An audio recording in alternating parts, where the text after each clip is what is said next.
Hello and welcome. You're viewing the Citizens Journalist podcast, Mesa County Compass, that brings you the news that you can use from a different point of view.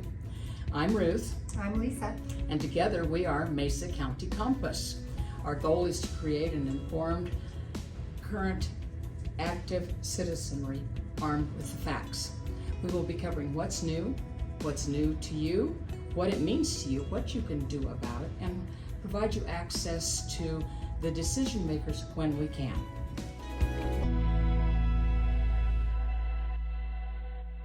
Welcome to Mesa County Compass. This afternoon we have Nova Tucker with us, who is going to explain a little bit about the caucus process. Nova, would you tell us, first of all, a little bit about yourself and how you got involved with this? So I'm Nova Tucker, as Ruth said, and I started doing volunteer work and working on campaigns and doing that sort of thing about 5 years ago. I started petitioning, and then I was on staff with the RNC for the Trump campaign in 2020 and got a lot of background with that. And then by 2020, I started doing campaign or caucus trainings for the GOP. I've done trainings in Mesa County, Delta, and trained the people in Montrose so they could do their own trainings. Okay, and what is involved in the training? Because I think many people know their caucuses, but they don't know what the caucus is, what the purpose of a caucus is, and you've got to watch me because I'll do like 4 questions in one time. So we'll start out with those 2. What a caucus is and what's the purpose of the caucus? So the caucus is an opportunity for people that belong to a major party, whether you're Democrat or Republican, to have another opportunity for an extra vote. So the caucus is the first step in determining who will be on the ballot for the primary. Okay.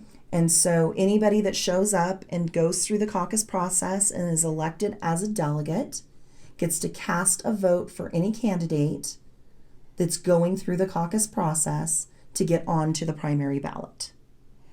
Okay, so let's ask this question then. With the primary ballot, how come we have a primary? If we have caucus, why don't we pick our candidate at caucus and then go right to the actual election? Why the primary in between? Do we have extra candidates? How does that work? So there is also an opportunity to petition onto the ballot as well. You can still participate in caucus as a candidate, even if you petition, but it sets a threshold at caucus. And so if you only caucus as a candidate, you have to get 30% of the vote to make the ballot. Okay. Any participant that gets 30%, so you could have as many as 2 people that could make the ballot with the 30% threshold. But if you petition for the primary and you don't participate in caucus, you have to have 1,500 signatures in the state of Colorado to get onto the ballot. Okay. Well, depending on the race. So that would be for like a CD seat. It varies a little bit depending on the seat. Okay. It's 1,500 or 10%. We're going to stop you again. That, anytime we use an acronym, when you say CD, we know it's congressional district, but we need to make sure that everybody knows, because like what I've said is my major was political science. I slept, and it's been years and years and years, and so you forget. Right. And so going back to the caucus, explain that whole process. When you're training, what does that look like? How does somebody know where they go to caucus and when to go? Where do they get information? So you can go to your county website and find out where the precinct caucuses are going to be. If you don't know what your precinct is, you can go to the Secretary of State's website or your county website and look up your caucus there. If you do it on your county website, you have to do it by your address. If you do it on the Secretary of State's website, you can do it by your name and look up your voter record. Oh. And then there's a place in there. When you look up your voter ID, the last 2 digits will be your precinct number. Now, I never knew that. I thought that was fascinating because I went to the Republican gathering. Monday night. Yeah, I'm sorry, lost track of the days. But anyway, that was the first time I'd ever learned about that, and I've had the training. Mm-hmm. So that's how you determine. And then, well, I did want to finish though about Okay. the candidates Sorry. getting onto the ballot. So if a candidate chooses to do both a petition and caucus process, if they go through the caucus, they still have to receive at least 10% of their support at caucus, or their petition's thrown out. Okay. So if they choose to do both, it's a big gamble. And so you can just petition, or you can choose to do both, or you can just caucus. Okay. So you said they had to have at least 30% of the votes by the delegates to be on the primary ballot. But we still have another 30%. So could we have 3 candidates on? Potentially, but usually the split doesn't work out that way. Okay. Usually you'll have a front runner. Normally you'll only get 2 at the most out of caucus, and most of the time you'll only see 1. And that's why people started petitioning onto the ballot. And my personal feeling is that really was spurred on, well, 2 reasons. Number one, if you have too many candidates, like a lot of the races right now in CD4, there's 12 candidates. Oh, wow. So the odds of anyone hitting 30% with that many candidates are very, very slim. You would really have to have a front runner.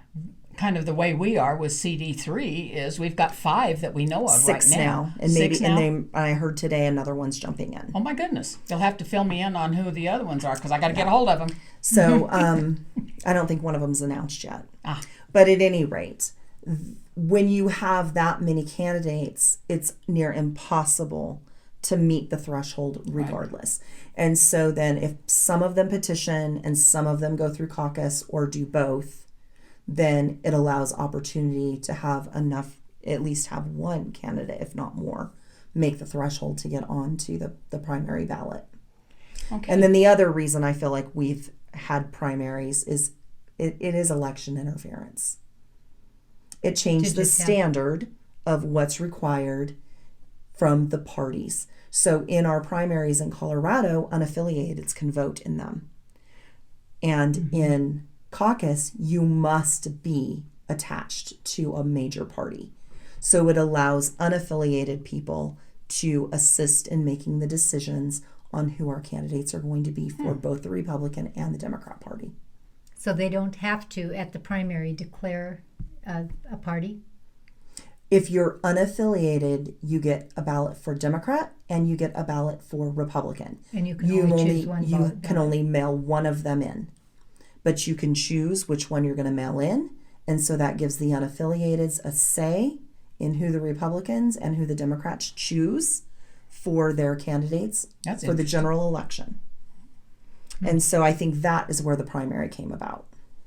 Is open. And it used to be, I think, as early as 2012, our primaries were closed, where you had to be a Republican or a Democrat to vote in the primaries. And they changed it that recently. Wow. And so I'd forgotten about that. I knew that, but I'd forgotten. Personal opinion, what do you think about that? I'm absolutely disgusted by it. I think that I don't care whether you're a Democrat or a Republican, we should be choosing who our candidates are that we put forward on our ballots. And then for the general election, everyone can have a say, but I think we should be able to choose our own candidates based on party affiliation. And who made that change? Do you know? It went to the voters, but they let the unaffiliateds vote on it too, I believe. I could be wrong about that. But at any rate, but what we've seen is people switching parties from a designated party to an unaffiliated so that they can vote in the other party's election. And then that allows for potentially a weaker candidate to be chosen for the primary so that it stacks the odds in the general. Okay, so now then we'll go back after we've gone this far down the road. Let's go back and let's start at the beginning with the caucus. How, when, where? Okay, so there is specific times to be held. In Mesa County, all of the Democrats are going to be meeting at Grand Junction High School on March 9th for the initial caucus meeting. They will then have their General Assembly after that, immediately following the same day. The Republicans, same day. Oh my goodness. they did that in 2022 also. Oh. So then the Republicans will meet at various different schools throughout the entire valley. And so locations will be posted by the GOP, and you should be able to get that information either from the GOP or from the elections office Okay. to find out. But you do need to identify what your precinct number is to determine where to go. Right. And when? So registration opens at 8 a.m. on March 9th at all of the precinct caucuses. And that'll last probably until noon or so. And it gives people an opportunity to discuss who the candidates are, what the issues are. Issues always come last because nothing's decided, but it gives people an opportunity to talk and figure out, things that are coming down the pike. And then the other... Okay, and who is leading those discussions? So there are, it's called a PCP, which is a precinct captain person, I think is what they changed it to. That's why it was throwing me as I was trying to remember the last word because they changed it. Anyway, so there's supposed to be in every precinct 2 people to run the meeting. Usually what they'll do is one person will run the meeting while the other person acts as secretary. And people will vote on, first they disclose who they support and why. And we're talking about the precinct captain, or we're talking about everybody that assembly. The whole assembly. Yeah, the whole assembly. They so the precinct captains will bring forward, these are the people running, and then there will be like a loose vote on, who does each person in the room support, and they'll do a tally. Sometimes those are closed, sometimes they're open. It depends on how the people in the room decide to handle it. Mm-hmm. And then after you go through that process, then you start voting on how many delegates positions need to be filled. The way that that's determined is based on the last election. How many people voted in your precinct determines how many delegates you have. And based on the last election. On the last election. Okay. So 2022's election will determine how many last caucusing election. So that will determine how many people you get to send as a delegate out of your precinct. So that was important that you attended that precinct caucus, because if it's the number of people that voted in the election. Just voted. From your precinct. Yes. But that means you need to vote. You need to get all Everybody your neighbors needs to vote. That's right, because it affects how much say you have. Right. So then so you determine who's going to go to the county assembly. Now the county assembly takes place in, I believe it's going to be the 30th. It's the last Saturday of the month of March, so whatever day that is. And they're still in the process of determining location for Mesa County. And then the delegates will meet there, and we also elect alternate delegates. The reason you have a delegate alternative is because if somebody does not show up or is, unavailable, something happens, you have somebody to fill that seat. Right. And so they will then cast a ballot for the candidates at the county level. Okay. So only the county level. Now at the precinct caucus on March 9th, that's where we cast our ballot for president. Okay. So that's where we determine the president. But then county assembly will do things like county commissioners, if there's anybody running for treasurer, any of those types of seats that may be open. Okay. It depends on the election year. That was important to know, besides the president, who all is involved in the caucus. Mm-hmm. So at the county level, that's where we get all of our lower positions. Mm-hmm. Lower than that. So how often do we have caucus? It is every 2 years. Okay. So the last one was in 22. Now we'll have one for 24. And then 26 the next, and then correct. Okay. So every 2 years is caucus. So if you are elected by the people in your precinct to be the caucus captain, then you hold that position for 2 years. And what that position entails is getting out in your neighborhood, trying to get other people involved. You commit to being more involved. You want to try to make phone calls or knock doors, try to inform your neighbors who share your party to come out and participate. And then you're expected to run the meeting. And then at the conclusion of the meeting of March 9th, then you either are reelected or they elect different PCPs for the following caucusing year. Okay. And then that person would take off with, trying to navigate getting more people involved, that sort of thing, for the next 2 years. Mm-hmm. But the person that just attends can be a delegate and move on up and they also are elected from among the people that are there, correct? Yes. So they choose their leaders within their own precinct. They choose who the delegates are going to be, and then alternates and that sort of thing. But it's all voted in positions. Okay. And sometimes you kind of, if you have a heavily attended caucus, you kind of have to fight to get your spot if you want to be a delegate. Because a lot of times there will be extra people that want to be delegates. And then we have some precincts where we have no one, literally no one. In 2022, we had a gentleman come down the hall. He was the only one. And he said, I know I can't vote, but can I sit with you guys? Because I'm by myself. And so he participated in our conversations. And anyone, regardless of party affiliation, is welcome to attend the caucus. But you're not able to vote unless you are registered with the party. So that you're attending, and you have to be in that, specific area. And precincts are made up by your neighbors. It is literally where you live is what determines where your precinct is.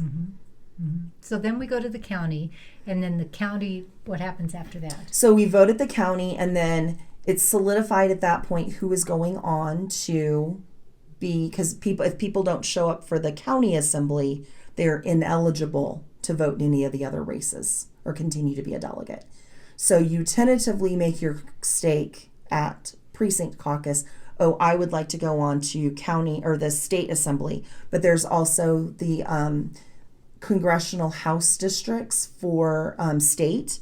So here in Mesa County, we have 54 and 55. And so those are held at a separate time and location. And so if you're a delegate for the congressional house district seats, then you would go and participate there. And a lot of times, like with ours, one of them is just Mesa County, but the other one is incorporated in Delta as well. So in 22, those of us that were delegates had to go to Delta for that precinct caucus. So sometimes there are, So some do you go travel to involved. both of those, or just So if one? you're a delegate all the way up the chain, then Right. yes, you participate, you go. So for my precinct, there were 2 delegates for the House district and 1 alternate. So 2 of us went, the alternate did not go because we both went. And so they knew we were going. And then for state assembly, they will hold the congressional district for federal, so CD3, will be held prior to the state assembly. But you will meet, it will be held at the same location. I believe it's in Pueblo this year. So your travel expenses, everything is your own responsibility. There's no discounts anywhere. You make your own hotel reservations. So it is a financial commitment as well. And all of these steps do require fees. The caucus itself, there are no fees. But if you become a delegate, then there are fees, because it's how we fund to pay for the spaces that have to be rented to hold the assemblies. And so what would the fees be this year? So I haven't heard the scale yet. It's not a huge amount of money. I think this county was like $15 or $20, maybe $25. The state was like $50. Do you remember, Ruth? Was it 50? Yes. So and you don't have separate fees for the congressional district seats, whether it's federal or state. There's no additional fees for those. So really the only other thing you have then is your travel time and your hotel room. Correct, and And your that's- food and all yeah, of yeah, those all of things. Those personal expenses. Yeah. And of course Shopping? No. No. but of course they never have any of this stuff on our side of the state. Right. We always have to travel. Last time Right. it was in Colorado Springs. This time it's going to be in Pueblo. And so, those of us that step up will be traveling. I hope to be one of those that get to go. I'm sure you probably will Yes, be. because you're always active. Okay, so we've moved them up there. They've made their decisions as who's going to be on the ballot for the primary. And in the caucuses,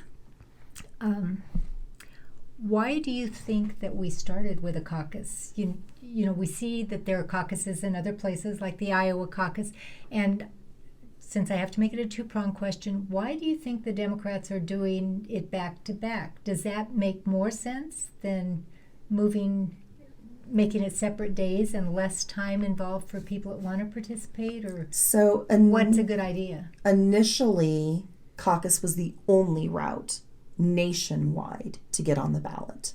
Our forefathers set up this political system so that the people would be involved. The people would elect their own electors. The people would be involved in every step of the process. And it was never meant to have people go be politically involved their entire lives. It was initially set up so that you go do your service and then you go back to your regular private life. Very much like jury duty. Yes, exactly. So now that's shifting. And I think part of the reason why it's shifting is because of lack of participation. I think that's a big issue. Not enough people show up. Like I said, there was that one poor gentleman that had no one in the room with him. And so that is a problem. So we need more people to step up and get involved and participate so that, we have that participation. And then, what was the second question? You can't ask me two-parters because I don't remember. Yeah, and don't expect any of the three of us to remember. I asked for your opinion on which you thought was better too. Oh, I remember what you asked. Okay, I didn't ask that then. You didn't. Well, you did ask that too.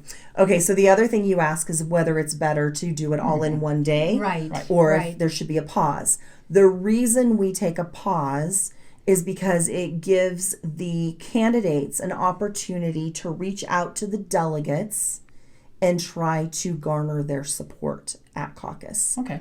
It gives Makes them an sense. opportunity to stake their claim and say, hey, this is why you should support me. Do you need more information about what I believe in, who I am, what I stand for, how I will vote? And so it gives them that opportunity to meet with the delegates and garner support. And do they generally do that? They do.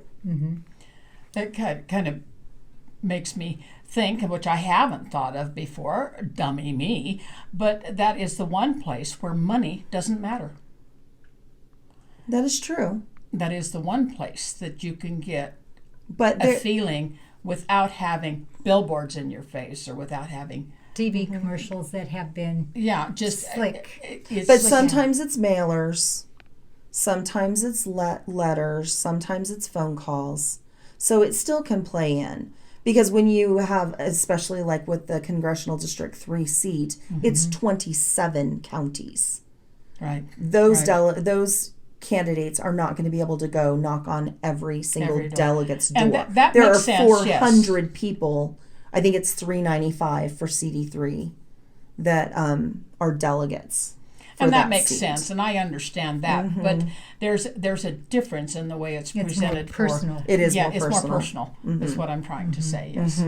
It And is. so, consequently, it would be really a good idea for people to participate in these caucuses because you get a feel of the real thing, Right. not things that are just handed Well, to and you that's out of the another air. thing. At caucus, the candidates try to get around, or they'll send a representative to represent them to all of the caucuses. They'll hit as many of them as they possibly can so that they can come in and talk to or have somebody represent and let the candidate or let the voters know what they're about, what they stand for, why they should support them. And they can ask questions at that time. That's right. Perfect. Yep. So it gives you an up close personal, if not the candidate themselves, somebody that's close to them or close to their campaign. And would that be also true at the precinct level, or would that only be true at the county level? No, that's at the precinct level. Okay. That's why they don't hit all of them.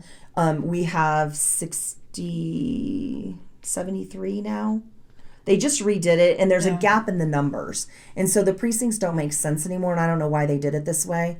We used to have 67 precincts, and then they redistricted, and we have had population growth. You should only have about 1,500 people at the most in your precinct. And so I think they might have bumped that to 2,000 too. 2,000 also. And so, but at any rate, they had to add precincts because our population grew. Okay. And so, but they gapped it. So there's like precinct numbers 1 through Crazy. 50, and then they start at like 80 and go up to like 104 or something. I don't understand why they did it that way, but that's how it is. Yeah, makes it And a little so- difficult to try to keep track of. Right. Sure. Well, and that's why I'm like, I'm not sure how many, because it used to be 67, but I know they added, I think, 10. Oh, okay. So I want to say 77 to 80, something like that. But So basically, what you're saying, though, is that if you have any questions at all about a candidate, you need to be involved in caucus because you can hear what Right. each of them have to say. well, and if you become a delegate, you're going to have an even bigger opportunity to have those questions answered. Right. And I have a sneaking suspicion if you send an email, it's going to get a response because they're going to be seeking you out. Now, you ask about the other side, the Democrat side, and why they do it Right. all in one day. Now, I'm going to give you my opinion. This is my opinion. This is not based in actual fact that I know for sure. But it seems to me like they don't choose, their candidates don't appear to be chosen by their voters as much as by the party. And Republicans, we choose our candidates. Whereas if you're doing that all in one day, there's no opportunity for anyone to make a case of why you should support me. They don't have as much time. Okay. And so to me, that feels more like it's decisions being made from a higher place and not necessarily from the voters' hearts. But like I said, that's only my opinion. Right. But I don't know how else you can shake that one out to do it all in one day. Because it doesn't make sense. Doesn't make sense. No. It does save them money. But Right. other than that. And then I don't know what the rest of their process looks like beyond that. Okay. Because I've never been a Democrat. Good. Well, I was a Democrat. So then we're at the state level. And I know last time in the governor's race, some of the delegates felt like they weren't really heard in what happened in that. How does that happen? And how does the Republican Party influence that? And I want to ask my other question, and then how do the candidates then receive money from the Republican Party to help with their campaigns? Do you remember all that? So the what happened last time is that a lot of people wanted to cast paper ballots, and the party had decided that they would use electronics to cast the votes. And a lot of people felt like the electronic was inaccurate and maybe fraudulent. And there was a case brought forward that seemed pretty suspect. And some of the counties had brought everything that was needed to do a paper ballot. And the participants were mostly willing to do paper ballots and do a hand count. And the party chair decided that that was not going to happen. It was not going to be heard. Now, we had a different chair than we have now. And I think that probably plays a big role into why we have a different chair now, or that we had then.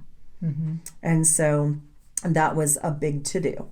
And I don't know what it's going to look like this time around. We will see. In terms of the money, the RNC makes those decisions for the most part at a national level. Once a candidate gets the nomination, then they're funded through the RNC, which is the Republican National Committee, and which GOP is the good old boys club, right? So, but grand old party, right? Right. Yes, exactly. So, so the GOP is typically more how we would talk about we the people, boots on the ground. The grand old party is really who we are as voters, whereas the RNC is the machine that drives the party. Does that make sense? I think you could do a little bit more explanation on that. How do they drive? So they handle the funding, they handle the campaigns, they handle who gets hired, who is campaign managers for parties, who does all of the hiring for those positions. So they do all the groundwork. They do. Well, and they have a lot of control that way. So Mm-hmm. how did they get their positions, those that are in charge of the party? By application, for the most part. And who do they apply to? So I was on staff. Mm-hmm. I submitted my application to the RNC, and then it's just a chain. I mean, it's corporate, basically. Okay. I mean, that's really what it is. It is a corporation. And so up the channel, you know, I was like as low on the totem pole as you can possibly get. but Very, very but I was hard worker. But I was still there. Yeah. I still did the job. Yeah. But so the money, though, it just kind of depends on what the party the upper echelon of the party decides. Who gets what? Yeah. And you know, and a lot of it's based on need. If there is a candidate that is more vulnerable than potentially a different candidate, they will put more money into the vulnerable candidate. So this is somebody that's already a sitting electorate. Now they are somebody that has already been elected, and so they're incumbent to their seat. Those candidates, if they are struggling and they're concerned about losing the seat, more money will be pushed to that candidate to, you know, secure the seat from it being lost to the other side. So that's, You I don't think, want a to lot. get on the wrong side of the powers to be then. Correct. That is very true. So, how does one prepare to go to caucus? So you have to be a registered major party, Democrat or Republican. You have to be over 18. There is a 22-day window. So if caucus is 18 days away, you have missed the window.